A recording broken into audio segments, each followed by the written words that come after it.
We are going to download the AgentIcon app, which makes it easier to share your content to your social media. Let's begin by clicking on the App Store, typing in AgentIcon.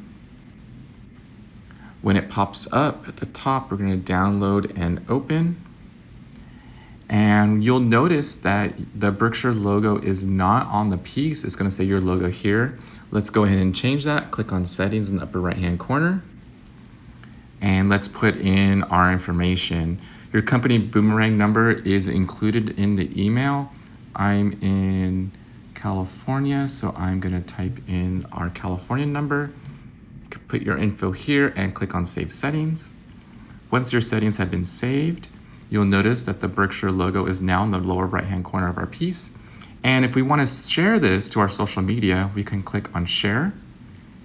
And what it's going to do, it's going to populate the different sizes for social. So a square video, an image, a story if you want to add it to Instagram or Facebook stories, an image as well. And from here, you click on Share and get it posted. If you have any questions, let us know at the marketing department, 1-800-735-2710. Thank you.